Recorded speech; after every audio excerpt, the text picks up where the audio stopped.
Selamat pagi, Assalamualaikum warahmatullahi wabarakatuh. Hari ini kita akan belajar mengenai persamaan diferensial biasa. Pembelajaran kali ini akan menggunakan sistem daring, jadi kita melalui online ya, karena keadaan. Oke, tapi semoga tidak membuat semangat belajar kalian surut ya. Oke, materi kali ini adalah tentang persamaan diferensial biasa, atau disingkat PDB, dan mungkin sudah kalian pelajari sebelumnya di tingkat bawah. Diferensial artinya turunan ya. Kemudian kita lihat dari pengertiannya. Jadi persamaan diferensial ini pengertiannya adalah hubungan antara variabel bebas X maupun Y beserta turunannya.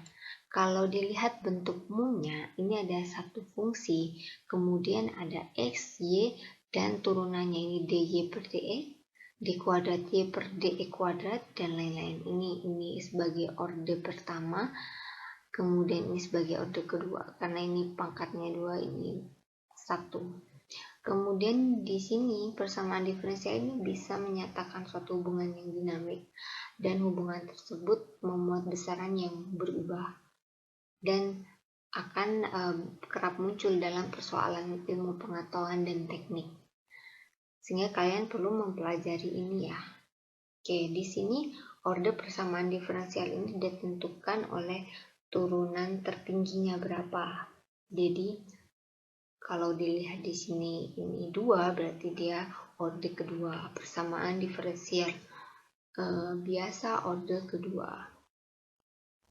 Oke, kita lanjut ke tujuan kuliahnya. Jadi tujuan kuliahnya apa? Kalian bisa menyelesaikan dan mencari solusi masalah-masalah persamaan diferensial biasa untuk linear orde ke-1.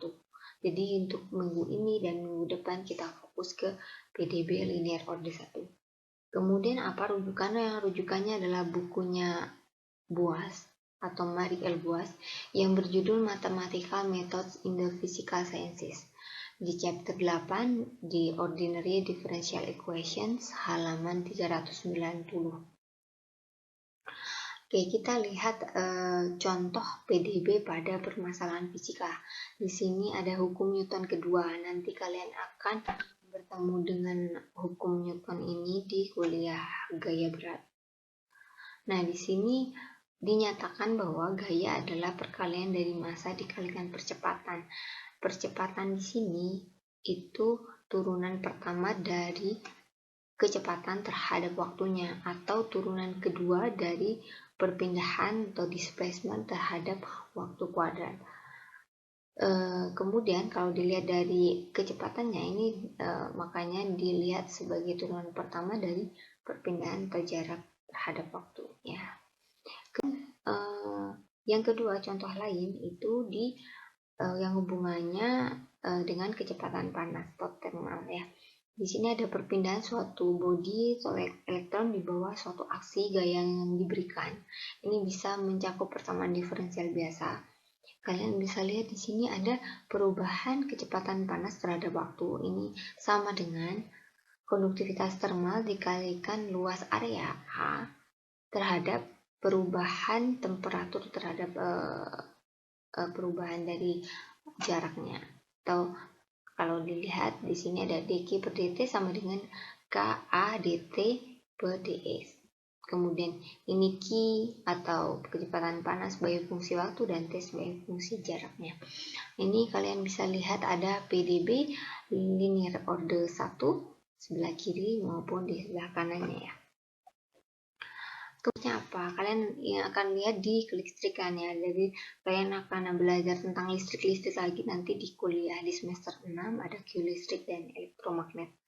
Jadi kalau kalian lihat skema ini, kalian gambar ini kalian akan mengingat kuliah sebelumnya, mungkin ada geofisika ya, LG ya, elektronika geofisika. Di sini kalian akan melihat ada hambatan, kemudian kapasitas, induktansi maupun voltase atau tegangan. Nah, arus sendiri atau I itu adalah perubahan muatan listrik terhadap waktunya. Kemudian kalau melihat voltasenya atau tegangan, kita akan melakukan penjumlahan dengan berbagai macam parameter yang berhubungan dengan voltase. Misalkan di sini ada I kali R atau arus dikalikan dengan hambatannya, kemudian bisa dengan muatan listrik dibagi kapasitasnya, kemudian bisa dengan induktansi dikalikan perubahan arus terhadap waktunya. Maka total voltase atau tegangan sama dengan L dI per dt plus I kali R plus Q per C, di mana ada PdB persamaan diferensial biasa orde pertama yang ketemu nih, dI per dt, perubahan arus terhadap waktunya. Kemudian kita mau melihat lagi persamaan yang lainnya, kita turunkan sekali nih, kita mau melihat perubahan dari tegangan terhadap waktunya. Maka ini kita turunkan sekali, jadi d kuadrat I per dt kuadrat, ditambah ini jadi dI per dt, ditambah ini dq per dt, kemudian ada super C ya, karena ada C di sini. Kemudian setelahnya kita lihat bahwa ada yang kita bisa substitusikan, yaitu dq per dt sama dengan I, jadi ini kita ganti I. Akhirnya ketemulah dv per dt sama dengan L d kuadrat I per dt kuadrat plus R dI per dt plus I per C, dimana ini kalian bisa melihat ada beberapa persamaan diferensial yang terlihat. Yang pertama ini orde kedua, kemudian ini orde pertama. Selanjutnya kita akan melihat contoh yang lain, ini persamaan diferensial biasa orde ke-1. Nanti kita akan belajar bagaimana cara menemukan solusinya. Nah, kita lihat dulu bentuknya seperti apa. Ini kita melihat ada notasi Y aksen ditambah Y kuadrat sama dengan 1. Nah, Y aksen di sini ini kita ubah menjadi DY per DX karena ini sama. Mungkin nanti kalian kalau di geomatematika akan langsung ketemunya Y aksen ini untuk memudahkan, jadi notasinya dipersingkat dy per dx, tapi sama dy per dx plus xy kuadrat sama dengan 1. Kemudian kalau di sini ada xy aksen plus y sama dengan e pangkat x. Nah, ini y aksennya kita ubah jadi x dy per dx plus y sama dengan e pangkat x. Kemudian kita bisa melihat bahwa ada PdB yang muncul ya, orde ke-1 dan orde ke-1. Kemudian kita mau melihat yang lainnya lagi, ini turunan pertama dari velocity atau kecepatan terhadap waktu sama dengan minus g, ini kecepatan gravitasi. Ini orde ke-1 lagi.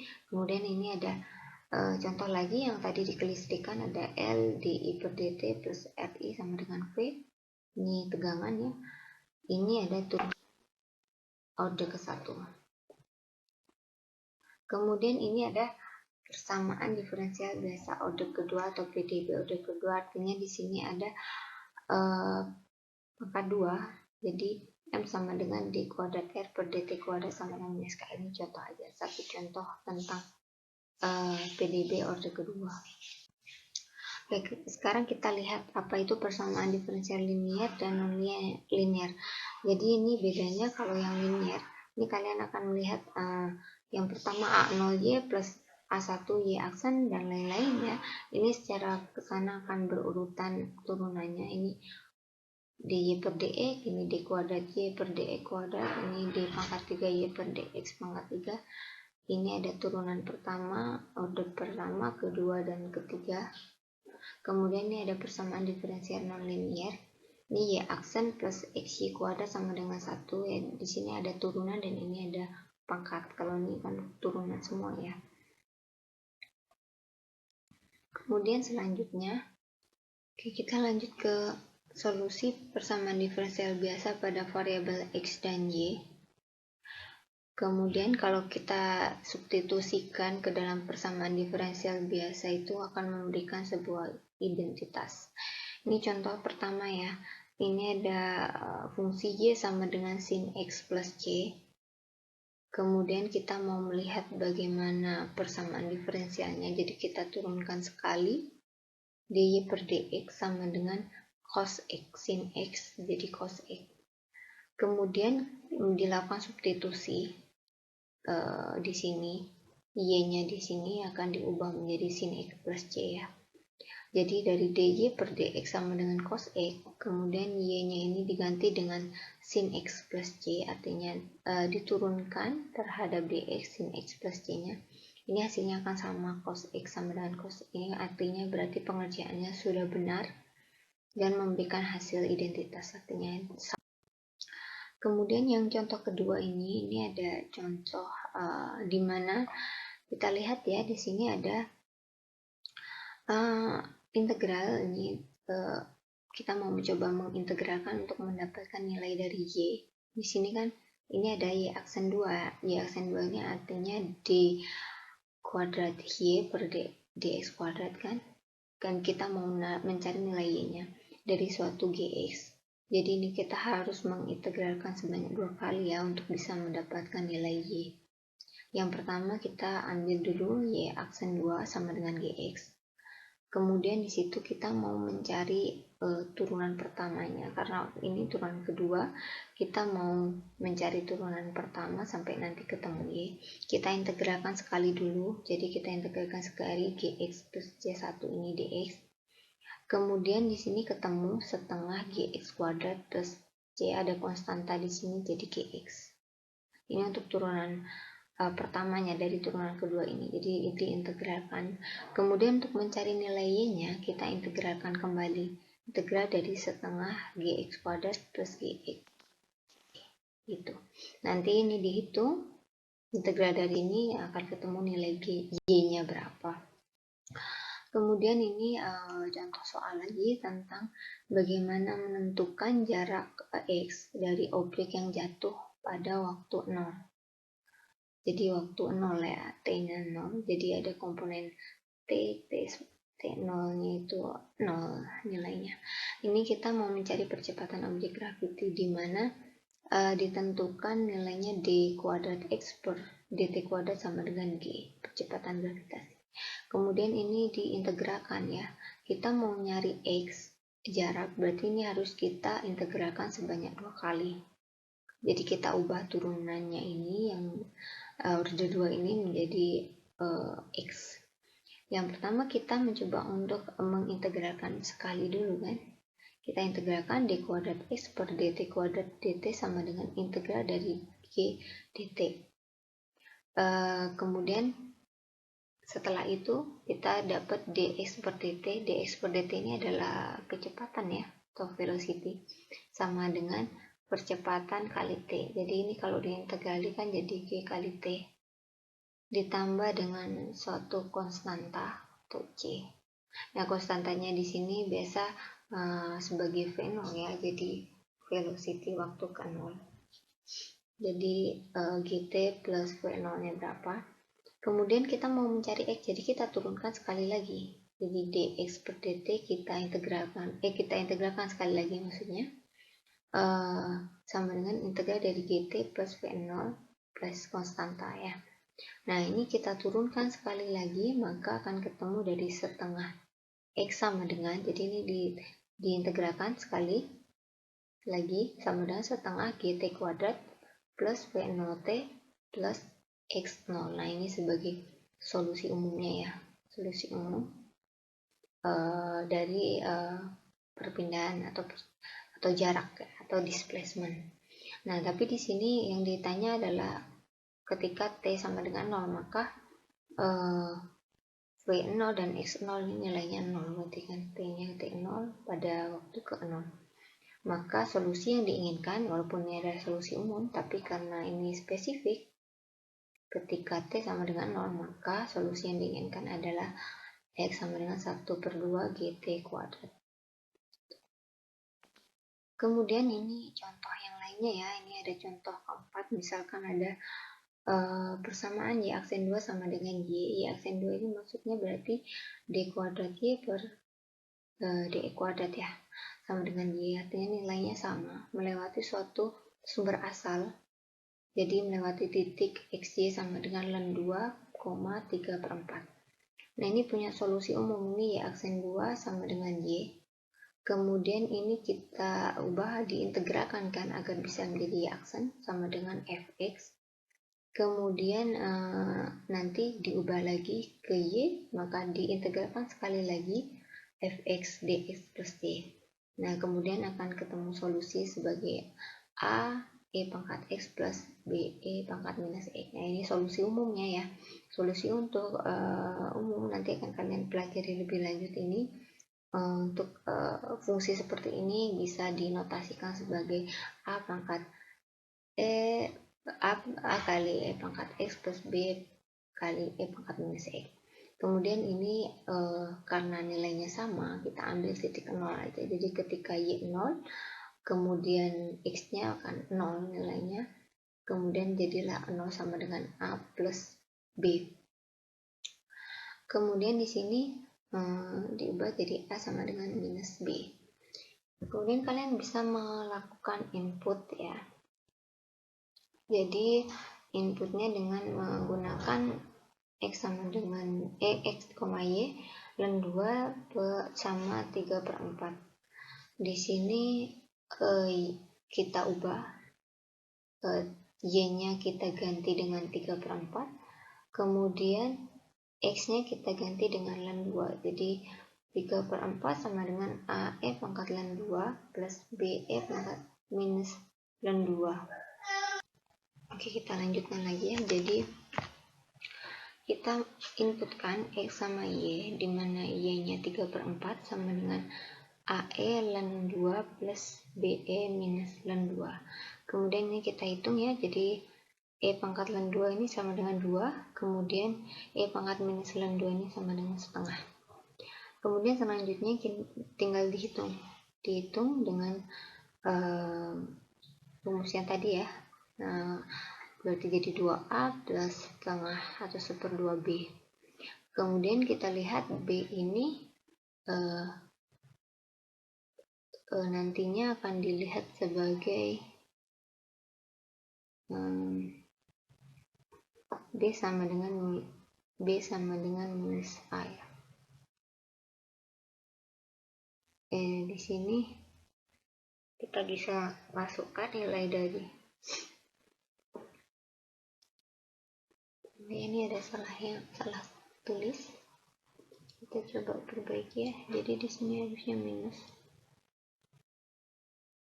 ya, bukan plus ya, karena ini dari A sama dengan minus B, maka B nya ada minus. Jadi 2A minus setengah ya. 2A itu 4/2 dikurangi 1/2, berarti tinggal 3/2A.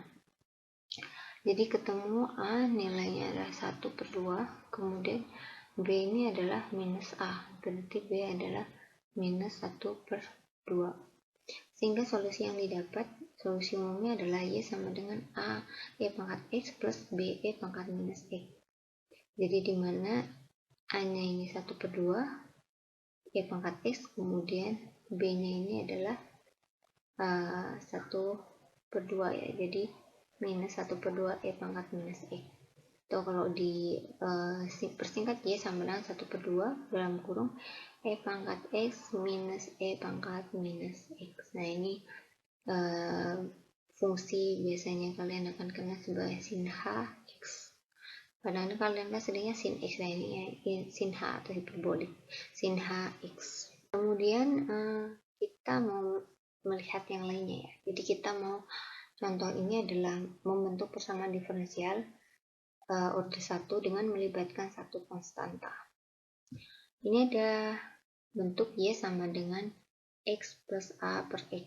Nah, ini kita belum melihat sebagai suatu bentuk persamaan diferensial. Ini A-nya adalah konstanta, maka kita akan mengubah A-nya dalam bentuk X ya. Jadi ini A per X sama dengan Y minus X. Kemudian dilihat jadinya A sama dengan X, karena ini pindah ke sini, dalam kurung Y minus X. Nah, itulah A. Nanti kita akan lakukan substitusi dengan menggunakan nilai A ini. Kemudian kita lanjut ya, kita akan melakukan penurunan untuk melihat persamaan diferensialnya. Order 1 kita akan membuatnya menjadi persamaan diferensial order 1 dengan menggunakan satu konstanta. Kemudian ini Y sama dengan X plus AX pangkat, karena ini di bawah kita angkat ke atas minus 1. Kemudian kita turunkan DY per DX sama dengan ya, ini kita turunkan X menjadi 1. Kemudian ini karena kita turunkan pindah ke sini minus AX pangkat minus 2. Kemudian di sini dilakukan lagi sama dengan 1 per, ini kita turunkan ke bawah untuk memudahkan A per E kuadrat. Nah, setelahnya kita lakukan substitusi A dengan nilai A yang di sini. Kita ubah A-nya menjadi X Y minus X ya. X dalam kurung Y minus X. Kemudian ketemu DY per DX sama dengan 1 per, karena ini E kuadrat, ini X, kita coret-coret, jadilah ketemu dalam kurung Y minus X per X. X-nya tinggal 1 di bawah. Kemudian dari sini kita hitung, kita sederhanakan ya. Ini 1 kan X per X. Jadi X minus dalam kurung Y minus X per X. Kemudian disederhanakan lagi, jadi ini X minus, ini ketemu minus jadi plus, jadi 2X. Kemudian minus Y per X. Kemudian ini dipindah ke sana jadi X dy per dx sama dengan 2x minus y. Nah, ini kita sudah membentuknya ke dalam persamaan diferensial order 1. Yang awalnya seperti ini, kemudian jadi seperti ini. Dan kita mencoba membuat lagi untuk persamaan diferensial order 2 dengan melibatkan dua konstanta. Ini konstantanya A sama konstanta B. Ini contohnya ya, jadi ini kita lihat, kita turunkan sekali, jadi dy per dx sama dengan A, sin diturunkan menjadi cos, kemudian cos diturunkan menjadi minus sin, minus B sin X. Kemudian ini diturunkan lagi dua kali ya, jadi D kuadrat Y per D kuadrat, ini diturunkan menjadi minus A sin X, diturunkan lagi jadi minus B cos X. Kemudian D kuadrat Y sama dengan dx kuadrat sama dengan minus A sin X plus B cos X ya, karena minusnya pindah ke depan. Kemudian ini D kuadrat Y per dx kuadrat, artinya karena kalian lihat Y sama dengan sekian, berarti ini ketemu minus, jadi ini D kuadrat Y per dx kuadrat sama dengan minus Y. Artinya di sini kita pindah ruas D kuadrat Y per dx kuadrat plus Y sama dengan 0. Nah, inilah dinamakan persamaan diferensial order kedua dengan sudah menghilangkan konstanta A sama B, tinggal diganti dengan Y. Kemudian ini kita lihat contoh penyelesaian persamaan. Jadi kalian sudah mengenal apa itu persamaan diferensial order ke-1, order kedua, linear dan non-linear. Sekarang kalian bisa menyelesaikan persoalannya ya. Ini yang pertama, misalkan dengan cara integrasi langsung. Minggu depan kita akan belajar tentang teknik-teknik menyelesaikannya. Jadi ada beberapa teknik yang digunakan. Tapi untuk minggu ini kalian pengenalan dulu apa itu diferensial order 1 dan 2 dan lain-lain.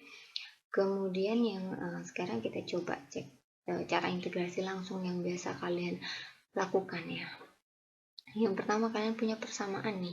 Ini persamaan matematis yang simple ya. Jadi Y aksen sama dengan 3Y kuadrat minus 6X plus 5. Ini Y aksen ini adalah turunan Y dy per dx terhadap X sama dengan 3Y kuadrat minus 6X plus 5. Nah, ini kalian mau mencari nilai Y-nya berapa? Berarti kalian integralkan sekali, karena ini turunan pertama, kita cukup integralkan sekali. Dari 3y kuadrat minus 6x plus 5 dx ya, ini integralnya berapa? Berarti integralnya ini 3y kuadrat jadi x pangkat 3 minus ini jadi y kuadrat jadi 3x kuadrat plus 5x plus y. Ini adalah contoh penyelesaiannya. Nah, sekarang guys, minggu depan kalian coba selesaikan. Ini ada dua soal. Yang pertama, kalian menentukan posisi x. Berarti ini kalian integralkan sebanyak 2 kali ya, karena ini turunan kedua. Kemudian kalian cari tahu nilai x-nya berapa. Kemudian di sini ini solusi umumnya ya, kalian coba cari. Kemudian ini solusi umum untuk persamaan berikut. Ini x y aksen sama dengan 5x pangkat 3 plus 4. Di sini kalian mau lihat nilai y-nya itu sama dengan berapa. Oke, kalau begitu kita akhiri dulu perkuliahan untuk materi pagi hari ini ya. Jadi semoga bisa memberikan manfaat untuk kalian semua. Assalamualaikum warahmatullahi wabarakatuh.